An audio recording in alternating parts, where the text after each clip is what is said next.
Hello everybody, welcome to Boxing Science. This video is sponsored by Saga Fitness. Saga Fitness is a specialist in blood flow restriction training. If you want to find out more about their BFR cuffs, please hit the link in the description and also use the 10% discount code Boxing Science. Today we're going to be taking Jordan the Third Gill through a strength and conditioning workout, but this one's a little bit different. Following his successful European title fight, where he won the European featherweight title, Jordan's had to undergo some hand surgery, something that he has needed for quite a few years now. And with this, we're wanting to try and maintain his fitness levels, maintain his strength, so then he can start camp in the best way possible when he's having a big European title defense in the summer. So we're going in 3 different phases as we move through into returning back to boxing. The first stage is return to training. So we've already had this. This has been the last 3 to 4 weeks. And this is basically focusing on Jordan's areas for improvement, such as like mobility, single leg strength, shoulder mobility as well. Things that we don't really get the chance to work on when we're in a 10-12 week camp, when we're just looking to try and optimize physical adaptations, trying to make his strength into super strength. So it's been a good time to try and focus on them areas for improvement. A key thing is to maintain muscle mass, in particular upper body muscle mass, because he's not able to load up that hand. So we have to find a few different ways in how we can overload the upper body. So we use the Saga Fitness BFR cuffs to do some blood flow restriction training, using some ankle weights around the wrists, so we're able to maintain that muscle mass. So we're not, when we get the cast off and we start to be able to load up, that we're not having to play catch up from the right hand to the left hand. So we're important to try and maintain muscle mass. And then try and improve rotational mobility, because in this return to boxing phase, we're going to be really focusing on rotational strength and high speed movement through rotation.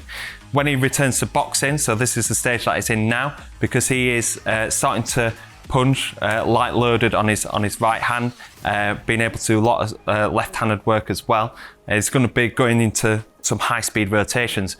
Jordan hasn't boxed since 27th of February, so that's about 5-6 weeks, 8 weeks off or something like that. I think it's about 8 weeks off. So him now going into fast rotations, this is where he might be at risk of causing like lower back injuries or lower back pain, or any kind of shoulder pain as well. So improving rotational strength from the obliques and getting used to kind of them high speed movements and controlling them high speed movements is important. We're wanting to improve shoulder strength and mobility, as he's starting to punch a lot more, increasing them volumes. So this is getting him used to some high forces. And then improving wrist mobility and low loaded grip work. So he's got the cast off now. He's been told by surgeon and physios that he's able to now start to try and increase the range in his wrist mobility and start to try and strengthen up the forearm muscles. He's not allowed to grip heavy weights for now. So we're going to be doing some low loaded grip work. So we're going to be using the BFR cuffs with the sand today. And then return to punching. This is what we'll be covering in a future YouTube video, but I just thought I'd share that with you so you can see the journey. So when he returns to punching, obviously he's going to be dealing with some high impacts through the right hand. Obviously he's going to be making sure that that's well wrapped. He's wearing big gloves, but his upper body and his core has to support that. If he's not used to snapping at the end range of the punch, the hand is going to be taking more impact. So we're going to be doing some more isometrics, getting ready to deal with them impacts. We're going to improve his wrist strength and grip. So now we've mobilized it in this section, doing some low loaded grip work. We're going to start steadily building up the amount of grip work that he does, and then being able to improve upper body strength, because he hasn't been able to overload that as much over the last 8 to 10 weeks. So that's the journey that we're going to go on. We're on the return to boxing phase today. So we've got some pistol squats, we've got some upper body exercises, like kind of variations when we're not loading up the hands. We've got some low loaded grip work, and we're going to be starting off with just trying to improve his wrist mobility as well. Okay guys, if you've got any questions about any of the exercises that we use with Jordan, please leave them in the description below. I hope you enjoy the video. Trying to have a little twist in there as well. So as we go. Good. Really open up those hips. Something to consider when an athlete has actually had a hand surgery. Jordan's had a bone graft, so he's had to have a bit of his bone from his hip put into his hand. So obviously he's had to open up at the hip. So then that's caused a little bit of scar tissue in his hip. So there's a lot of focus around hip mobility as well.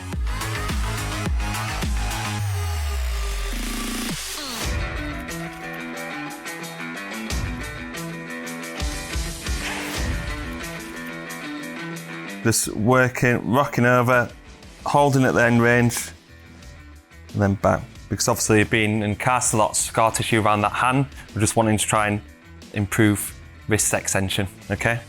So just go there, reach over, and you should feel a big stretch in the back of your hand as well.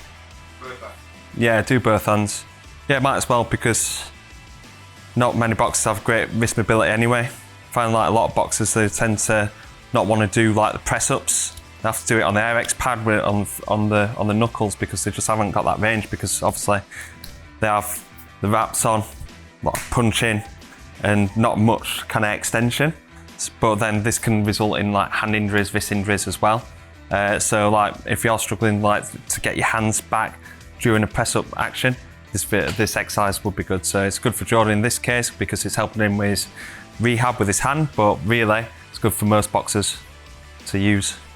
Mobility work where you're providing that flexion and extensions to try and get as much flexion and much extension as you can. Hold it at the end ranges. Just do 10 reps up and down. Just get into the crease of there, so you've got a bit of, there you go, a bit of a target to try and get as much extension and flexion as you can.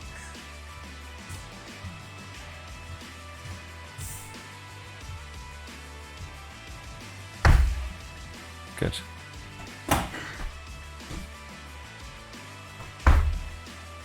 Good stuff.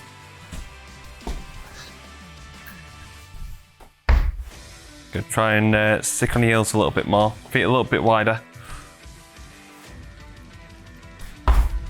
Good. Sit them hips back. Try and push back onto your heels. We're going for lateral lunge and rotate. We're going to do 5 on each side, and then we're going to go straight into ice skaters. So I want you to go there, lateral lunge, rotate, touch the foam roller, step to the side, there. And then I just want you to flow. And then once you've done 5 each side, go straight into ice skaters. The lateral lunge and rotate is just priming up that glute med to help support you into that ice skater.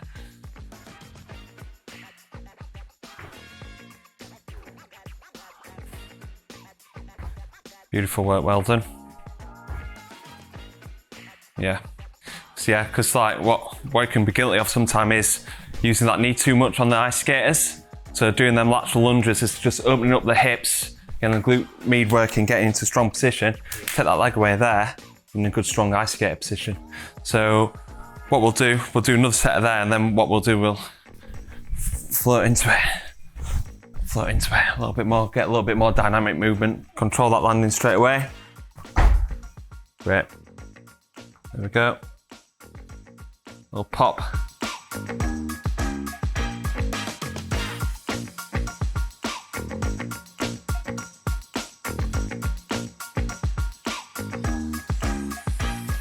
Yeah, it might feel a bit weird doing these exercises. Obviously, these are some exercises that you're using when you first came onto the program. Sometimes we have to strip it back and go back to the basics. You've had a bit of time off. We're going to go for banded dead bugs, mate. So just have the band around your wrists and then just drop one leg at a time. Create that tension, spread them apart, good. Good, and toes up towards your shin. Wait for that leg to come up before you drop the other one. Yeah, that's it. Keep your stomach tense, low back against the floor. Pushing out, toes up towards your shin. Nice work. So this is also good for hip stability as well as core strength. Good, try and use your hips a bit more. Yeah, good. Yeah, you're keeping better posture there. Okay, so we're using pistol squats here with Jordan today. Reason why is because we were carrying a knee injury into the last fight. So we're just taking the time to try and balance up those imbalances between left and right. As you can see on the pistol squats there, we just had to use the air pad just to reduce that range of motion, so it's keeping that posture. And it's just showing that it still has to work on these imbalances. So we could like load him up heavy on like kind of safety bar squats or something like that. but we're caught in no man's land there because we won't be able to load up as much because we won't be able to grip the bar as tight, and also there's a bit of imbalances between left and right. I know with Jordan still got a long time training. It's about 6 weeks before he actually starts a 12-week camp, so we've got extra time to work on these areas for improvement, get his body firing right, and to be able to optimise all the results that it's going to gain from next training camp.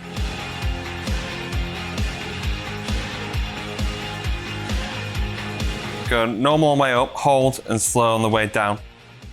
Good, because we've got less weight on the ankle weights. Just can manipulate that intensity just with the duration of the rep, especially on the eccentric, and increasing that time under tension.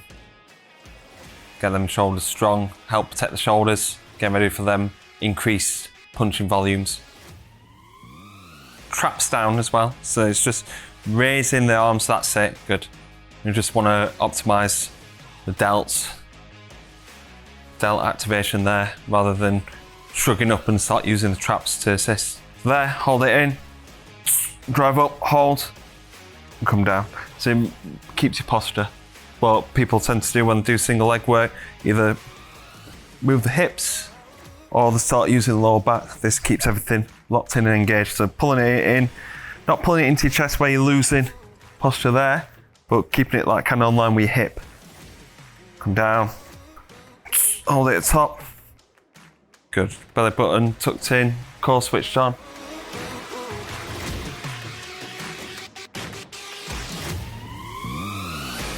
Good, squeezing that glute, good. Core switched on. Pull that knee in towards the chest, good work. Rotations, plate rotations, twisting, rear hip. This foot and hip tries to stay as forward as you can. Allow a little bit of rotation, but what I don't want to see is your foot actually turning. There. Bit like pendulum, twisting that back foot, try and rotate as much as you can. Getting the hips and core working. This is going to help control them high speed rotations when you're punching. Good, turn the back foot, good. 10 reps each side, mate.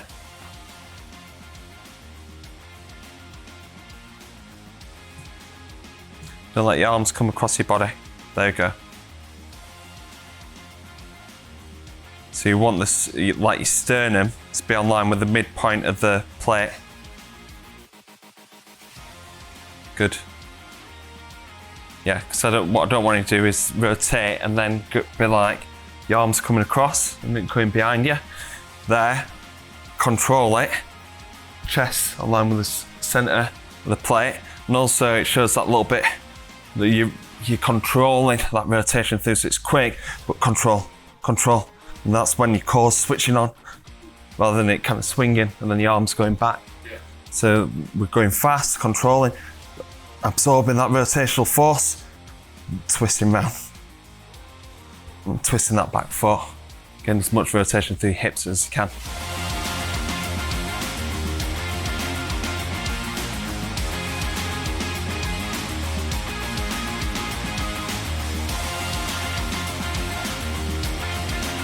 Fast rotational exercise, you still want to control that rotation.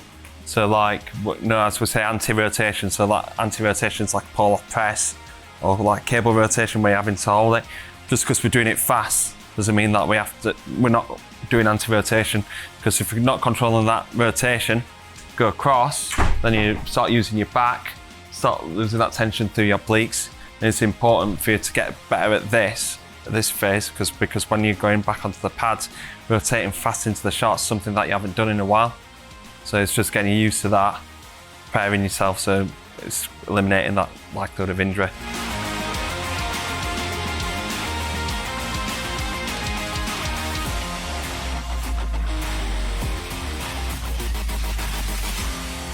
Band to outside your hand, arms out, shoulder blades back. 3 steps to the left, 3 steps to the right.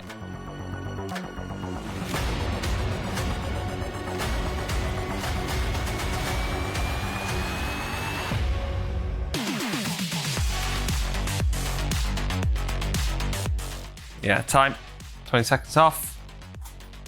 Oblique holds, so you're gonna lay on your back, legs up, yeah, and then drop one leg. Yeah, that's it. Squeeze. 3, 2, 1, and then change. Good. 40 seconds of this. Good. Maximum tension. Sit in. Good.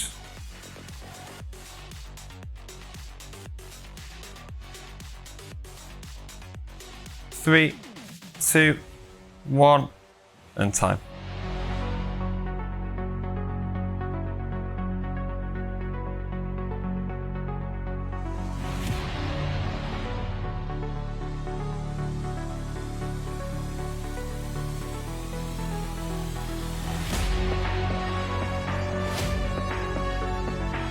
Right, okay, so we're going to do some low loaded grip work, just getting that hand moving and getting different ranges of motion, rotation inward, external rotation. We're going to open it up, close, and then we'll go in and then out. Okay, and then whatever you feel like is that we're going to do 5 minutes in total. So you've got 4 different exercises, and then at the end, I want you to do what you feel that was the hardest or the most beneficial. Okay, it might be the rotations in, rotations out, or that one, okay? Okay, so what we're doing with Jordan here is doing some low impact, low load, like grip work, forearm work, just to start trying to improve that grip strength. He's not able to actually lift weights at the moment, lift it through his hands, so this is going to be strengthening up his hands. We're using the BFR cuffs just to provide that little bit more kind of strain on the forearm muscles, so we're creating more adaptation, because when we're doing the sand work, it's because it's so low load, might not be able to kind of overload to be able to create them physical adaptations in grip strength. So the BFR cuffs just allows to overload that stimulus, create that kind of metabolic stress to the muscle and create some strength adaptations. So we've got 4 different techniques that we're using with Jordan. We've got one where we're just opening and closing. One that he's doing now is going in close, then opening up the hand. Then we've got the internal rotation, and then we've got the external rotation as well. We're going to do a minute on each one.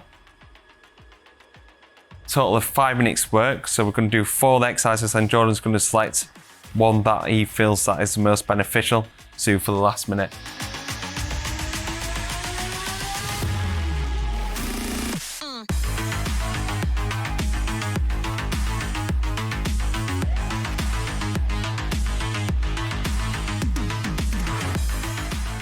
Okay, last one. Which one we're going for? First one. So going for the open to close.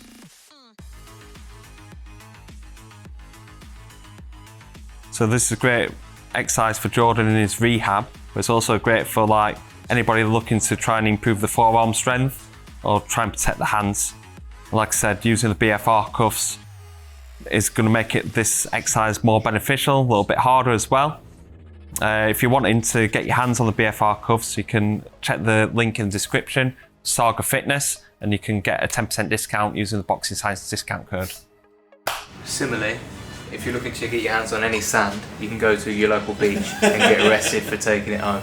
So that's the end of Jordan's session whilst he's evening up the left side now. You having fun, mate? Loving it. Loving it. If you've got any questions about any of the exercises that we've used with Jordan, if you've got any like kind of injuries that you want to work around, please fire any questions in the comment box, and make sure you tune in a few weeks when we move Jordan on to the return to punching phase, where you see the next stage of his rehab and follow his camp all the way through to his European title defence. Okay guys, if you're not subscribed yet, hit the subscribe button. Hope to see you on the next video.